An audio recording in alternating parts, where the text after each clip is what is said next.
Welcome back. Last time I talked about how your subconscious mind is being programmed by the use of hypnotic rhythm in your environment, and that the subconscious mind gives thoughts, ideas, perspectives to the conscious mind. Now most people are on the path of least resistance, meaning they receive these thoughts, ideas, perspectives, and automatically react to them. How ridiculous they may be, sometimes even with strong emotions, like anger, frustration, doubt, whatever it is. And this is something important I forgot to say in the last video. I said that the conscious side is the logical side of the mind. Well, on the flip side, the subconscious is the emotional side of the mind, meaning it dictates your mood. Thoughts mixed with emotions equals your mood. Now you can see even better how the mind will influence your actions in life. If you are in a bad mood all the time, you're not going to have the drive to take action towards your goals. So now we get to your true will. I am going to give you my magic triangle to explain what the true will is. So let's start off with purpose. You need to have a vision. What do you want in life? Don't think about the how yet. Just be honest with yourself and think about where you want to be in life. Many people will not be able to answer this, however.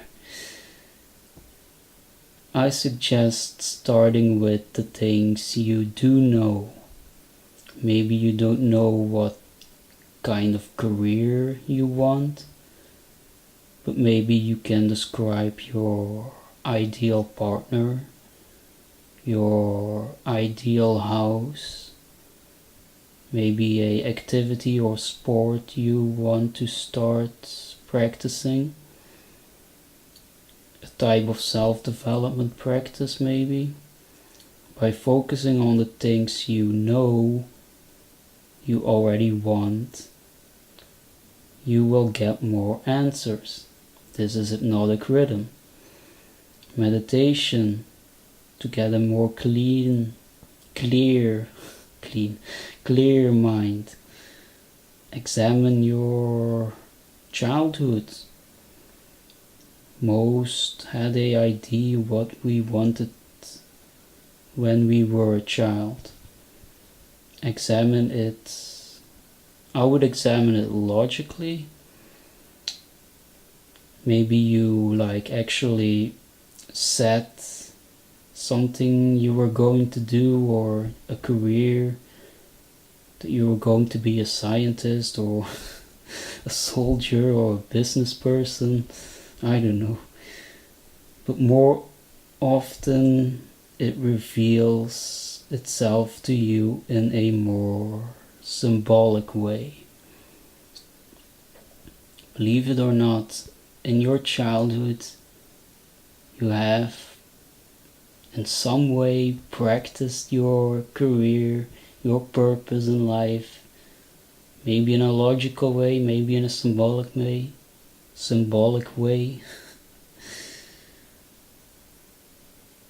For me it was also a symbolic way, and I'll give you a example how my passion on the topic of authority and universal law symbolically revealed itself to me in my elementary school days. So, in elementary school, my classmates would ask me every single day, what are we going to play today? And I never forced anything on them. They did it because I had great imagination.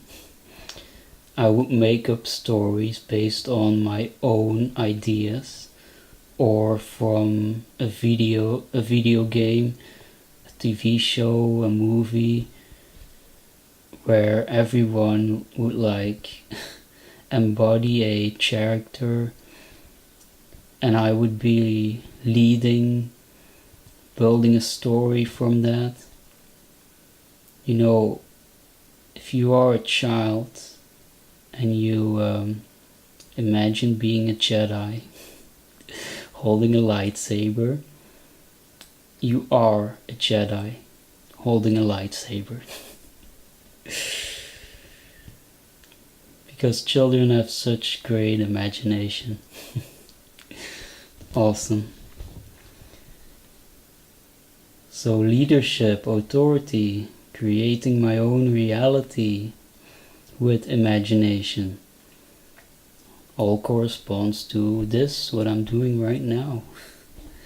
And on top of all of that, I am actually also a writer, a story writer. I love writing stories.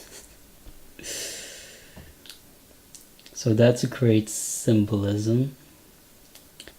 And also with like teaching, self-development, I remember when we were playing like Star Wars stuff, and one day I even made my friends meditate because Jedi would also do that. And then the next day we would be at Hogwarts. I always put smiles on the faces of my classmates. But on the flip side, I sometimes really teach some of my classmates pretty harsh lessons. That was the other side of me. There was this one kid in my class who had trouble getting along with the rest of us. And already back then I knew it was because of his family situation. There was a lot going on with him, which made him very insecure and stuff. So one day, another kid who I liked him, but he did reveal some bully signs. So this kid was handing out these envelopes with birthday party invitations. He gave all the boys and some girls a invitation. Then he goes to this boy who had trouble getting along with the rest of us. He gives him an envelope, and of course he is very happy. You could see the smile on his face that he got that invitation. However, he opens it and there was this paper inside of it saying something like, "You're not invited." Everyone started laughing, except yours truly. I did not like that. Not one bit at that moment. So what happened was, 1 month later, the whole class was against him.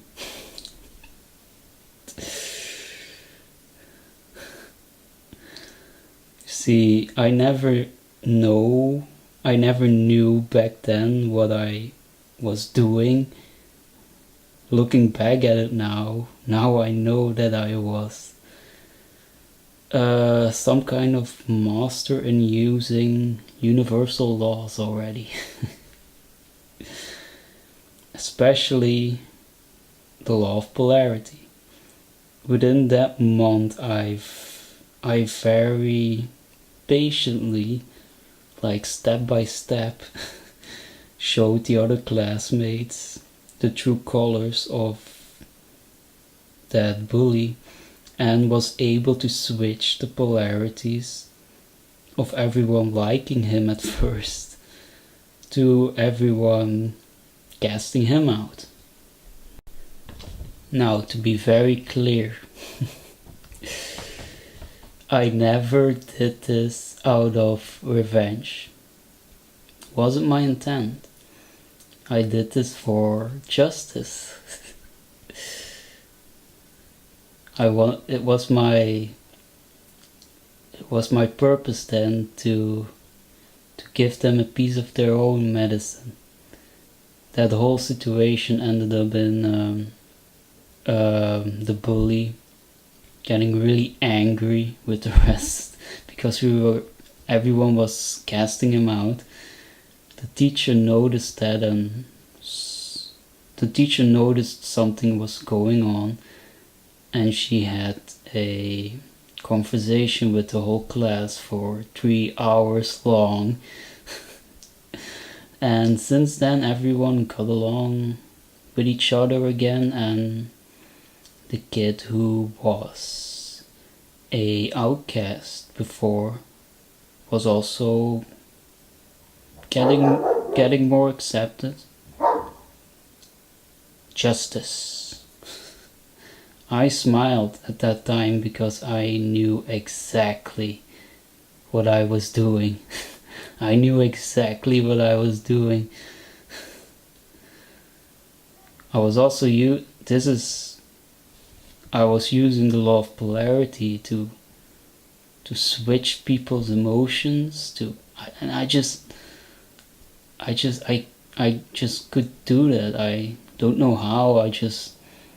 Every time I always knew what to say, how to build it up, and how to get people. I did so many things with that. I made people fight. I even got two people, like a small child and a small girl, to love each other because that guy had asked me to help him with getting the girl. I don't know, I just had this natural thing for it. I was also using the law of cause and effect. I was at the cause because I knew exactly what I was doing, and the rest was at the effect. I can give you many more examples of me naturally using universal laws as a child, but let's get back to well, now you know something about my childhood, and that's great. You'll get to know me if you watch more. I will reveal stuff from my life from time to time. So back to topic.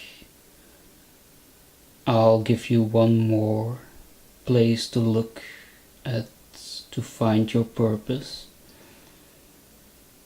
Within every obstacle there is a blessing to be found, and for every blessing there is an obstacle waiting for you. Some people are able to turn their personal biggest obstacle, their struggles they had to overcome, into their purpose. You see this a lot because they now know the struggle and want to help other people to also overcome this obstacle, this struggle. So those are some tips I can give you where to look for your purpose. I say experiment, try things, look at your childhood, is there something to be found there? Look at your biggest obstacle, maybe that's your purpose, to help other people overcome the same. Make it your purpose to find your purpose, and finding it you will. Now these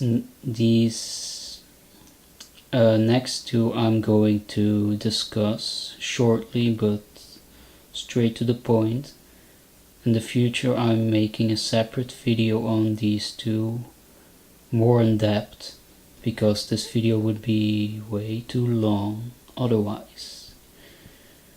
So the second point of the triangle is embodiment. If you know your purpose, you need to start embodying a new persona, a new self-image that is able to fulfill that purpose. What types of skills do you need to master for that purpose? Which characteristics do you need? Which habits do you need? Write it down. Start looking for books, mentors, either in person, which is probably better if you can do that, or on YouTube, who can actually teach you the skills you need to develop, or at least start, and then you can develop even further on your own. The characteristics, the habits you need to develop, you can all examine other people who are maybe at a similar purpose as you, or if you want to make millions of dollars, want to become a millionaire in something, you're gonna have to examine the millionaires, of course. Look for those people. Now by doing this, you are using hypnotic rhythm to your advantage again. You are creating a new self-image that resonates with the purpose you chose. Consistency is key here. If you keep focusing on embodying the new self-image, it will get into the subconscious mind. You know, it has never been so easy to change your mindset, to learn new skills, because so many people are sharing their knowledge in this day and age. There are no excuses. There are no excuses if you really want something. And this brings us to the last point of the magic triangle. Perseverance.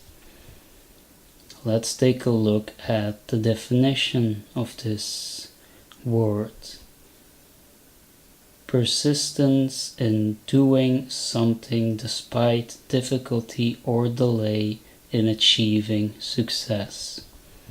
This is where most people fail in changing themselves, changing their habits, creating a new self-image, embodying a new persona. You have to really understand what I'm going to say right now. when you first start to reprogram your subconscious, embodying a new self-image, you have to understand that the subconscious can and will rebel on you in some way. If you have a habit of being lazy, for example, all the time, and then all of a sudden you start to take action a lot, realize that the program is still the same. The subconscious will still give you thoughts, will influence your mood to get you back to that lazy habit you created. And more often than not, will even increase its efforts to make you stay where you are. Especially when it realizes you are trying to change the program. The subconscious is very smart in doing this. And I will say this because I've seen it so many times. Most of the time it will do its greatest effort at the beginning and right at the end of you either banishing old habits or creating a new one. You see this a lot with people addicted to drugs. They can stay clean for a while, but right at the end where that habit of doing the drug will break, the subconscious will do one last great effort to make them start using again, and then most start using again.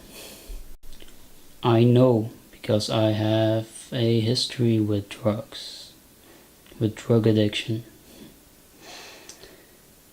That's another little thing you now know about me.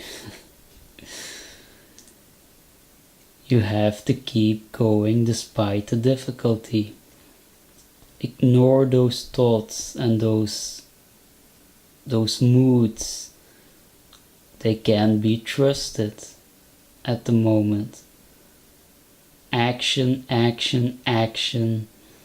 Just listen to mentors, teachers, and apply what they say. Stay focused at the new self-image. If you manage to persevere, things will start to get easier. The new mindsets, behaviors are at one point are going to be programmed, and you will feel like doing them automatically. And that's the beauty of it. If you have experienced that once, like changing habits and banishing the old, like with your own will, you will know that it is true. And the next, if you have to change another thing in the future, it will be easier because now you know that it works. You will know that at one point it's going to be just automatically. It's going to be easier.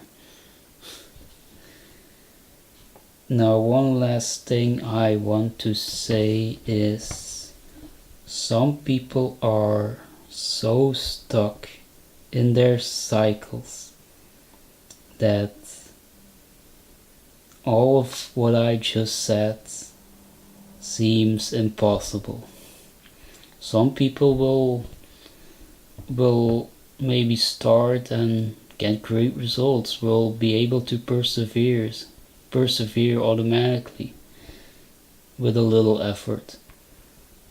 But some people just can't. And I know. Been there. And I want you to know that there's nothing wrong with you. you will have to focus on something else first. This is the experience that completely changed my life. Completely. After that, I was able to persevere. Maybe even easier than people who didn't do the thing I'm going to teach next in the next video. So if you are someone who tried over and over and over and over again but didn't work, you feel like for me it was I had my purpose. I already knew what I wanted to do, but I just couldn't get any happy feelings, couldn't feel joy, couldn't feel. If you can't get that, it's very hard to take action and keep on going and to not fall to your old habits again. But there is hope. I will be sharing that in the next video, and as I said, I also will make 2 more videos on perseverance and embodiment itself, going a little deeper into them. So yeah, hope you gained some new perspectives. You learned something about me, my childhood, and that I had a drug addiction. Thank you for your time.